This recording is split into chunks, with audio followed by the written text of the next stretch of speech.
Hello বন্ধুরা, welcome to my blog channel. তো দেখো, আজকে আমরা মুরগির মাংস খাবো।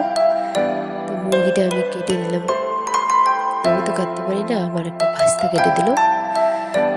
তো এবার ভালো করে আমি ধুয়ে নিব। তো দেখো বন্ধুরা, আমি মাংসটা ভালো করে ধুয়ে নিচ্ছি, কারণ কাঠের গুঁড়াগুলো মাংসের মধ্যে লেগে আছে। তো মাংসটা ধোয়া হয়ে গেছে।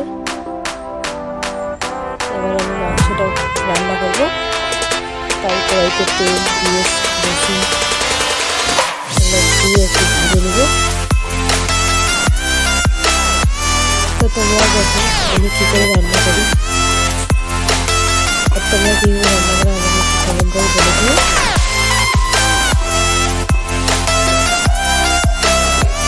তো এবার আমি মাংসটা দিয়ে দিলাম, দিয়ে আস্তে আস্তে করে ভেজে দেবো।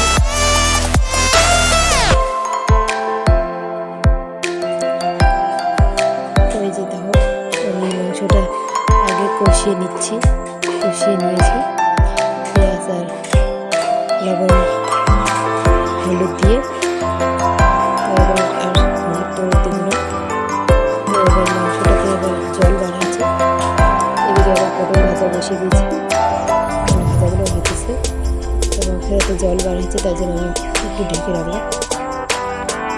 তো দেখো বন্ধুরা, জল শুকিয়ে যাচ্ছে।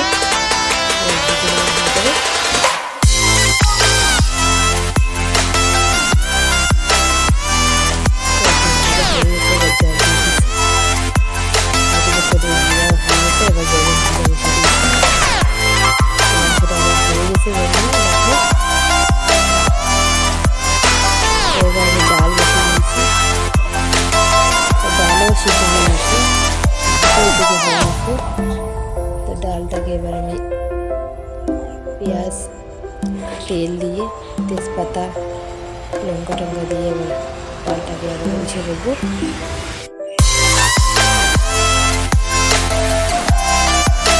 তো বন্ধুরা, তোমরা ভালো থেকো, ভিডিওটা ভালো লাগলে লাইক, সাবস্ক্রাইব করে দিও।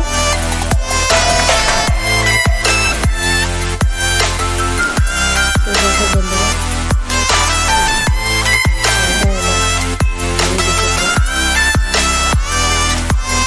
ডালটাকে দিলেই আমার ডাল একটু করে হয়ে যাবে।